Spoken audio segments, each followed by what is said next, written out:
Breaking news, 8th Division World Champion Manny Pacquiao muling magbabalik sa professional boxing matapos ang 4 na taon laban kay WBC Welterweight Champion Mario Barrios sa July 19 sa Las Vegas, Nevada, ayon mismo sa Ring Magazine. Magandang balita ito dahil matagal-tagal na rin hindi napapalaban si Pacquiao sa professional. Huling laban pa ni Pacquiao taong 2021 laban kay Yordenis Ugas kung saan natalo si Pacquiao via unanimous decision. At ngayon seryoso na si Pacquiao na bumalik ulit sa boxing, lalo na't natalo siya sa pagtakbo bilang senador sa 2025 elections. Pero marami na din ang duda sa kakayahan ni Pacquiao dahil edad 46 na si Pacquiao, habang si Barrios naman ay may edad 29 pa lang.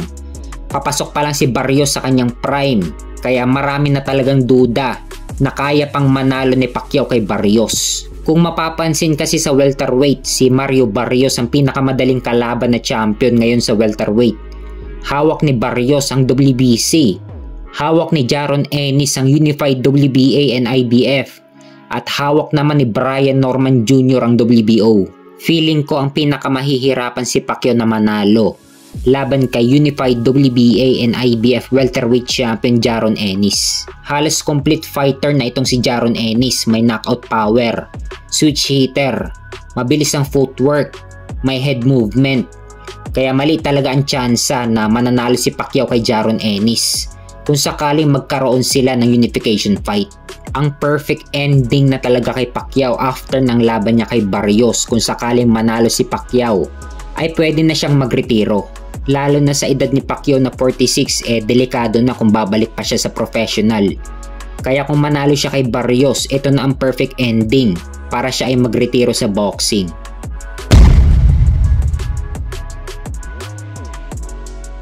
Sa kabilang banda naman, Devin Haney gustong makalaban si WBO Super Lightweight Champion Teofimo Lopez.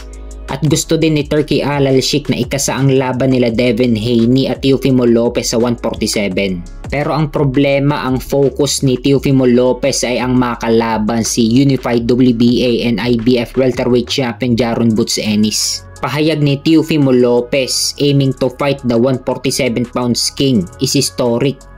Pinakabatang 3-weight lineal champion sa edad na 28. Isang history talaga kung magawa ito ni Teofimo Lopez, pero hindi madaling kalaban si Jaron Ennis. May skill din si Jaron Ennis tulad ni Lopez, pero mas mabilis si Ennis. May head movement din si Jaron Ennis tulad ni Lopez, mahirap din tamaan ng solid. At ang kailangan paghandaan ni Teofimo Lopez ay ang pagiging switch hitter ni Jaron Ennis. Napakahirap talunin ng ganyang estilo. Mapapansin kasi sa mga laban ni Lopez, orthodox lang ang galawan niya. Hindi siya nagsa-southpaw. Yun ang kaibahan nila ni Jaron Ennis. At isa pa, mahihirapan din si Teofimo Lopez kay Jaron Ennis dahil sa laki at tangkad ni Jaron Ennis. Idagdag mo pa na mas mahaba ang reach advantage ni Jaron Ennis kumpara kay Teofimo Lopez. Kaya matinding misyon ang kailangan gawin ni Teofimo Lopez para matalo niya si Jaron Ennis. Halos complete fighter na rin itong si Jaron Ennis, may pagka-technical fighter din itong si Jaron Ennis. Kaya mahihirapan talaga si Lopez sa kanya. Kaya abangan na lang natin kung anong susunod na plano ni Turki Al-Sheikh patungkol sa next fight ni WBO Super Lightweight Champion Teofimo Lopez.